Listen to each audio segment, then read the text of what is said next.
ফুটপাত দখল করে সারি সারি দোকান, আর এই নিয়ে মুখ্যমন্ত্রী তুলোধনা করেছেন। তারপরেই পথে পুলিশ। গড়িয়াহাট, হাতিবাগান, সল্টলেক সহ একাধিক জায়গায় চালানো হলো অভিযান।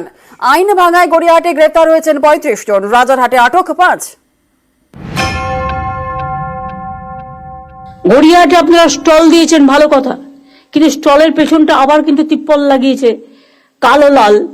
সেই জন্য এমন কিছু সিস্টেম করতে হবে যাতে ওটা দেখতে ভালো লাগে। ফুটপাত জুড়ে দোকান, এই জবরদখল নিয়ে সোমবার কড়া মুখ্যমন্ত্রী। পরদিনই পথে পুলিশ।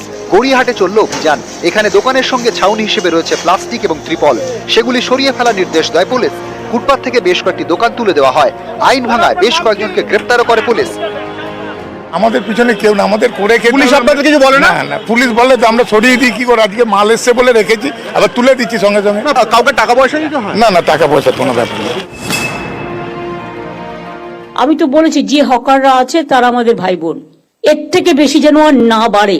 হাতিবাগানটা কখনো তাকিয়ে দেখছেন কি অবস্থা? উত্তর কলকাতার হাতিবাগান। মঙ্গলবার এখানে অভিযানে নামে পুলিশ। দোকানদারদের সতর্ক করা হয়। ফুটপাতে রাখা দোকানে জিনিসপত্র সরানোর নির্দেশ দেয় পুলিশ। করে খেতে দিলেই হবে, ব্যাস, আর কিছু না।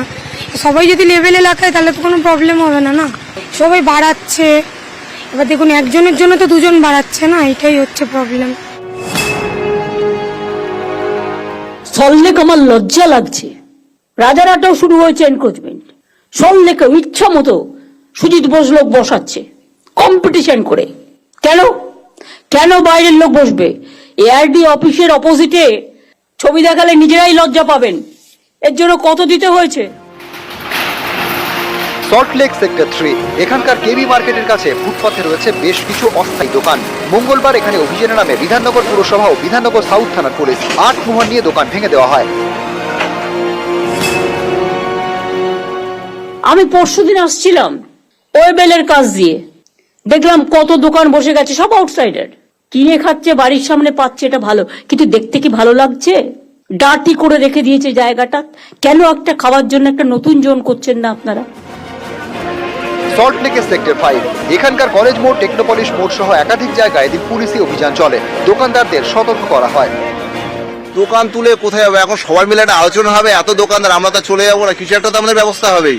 দিদি যদি বকেও সেটা আমার কাছে আশীর্বাদ, সেটা আমার কাছে শিক্ষা, সেটাকে রেকটিফাই আমি করব। রাজারহাট বাজারেও এদিন যায় পুলিশ। বেশ কয়েকটি দোকান বন্ধ করে দেয়। কাজে বাধা দেওয়ায় কয়েকজনকে আটকও করা হয়। এটা এসএসকেএম হাসপাতালের মেন গেট। এই গেটের উল্টো দিকে ফুটপাতেও রয়েছে বেশ কিছু দোকান। এই দোকানগুলির প্লাস্টিকের ছাউনি খুলে দেয় পুলিশ, করে মাইকিং। এদিন নিউ মার্কেটেও অভিযান চালায় পুলিশ। ফুটপাত থেকে তুলে দেয় একাধিক দোকান। কয়েকজন দোকানদারকে আটকও করা হয়। নিউজ 18 বাংলা।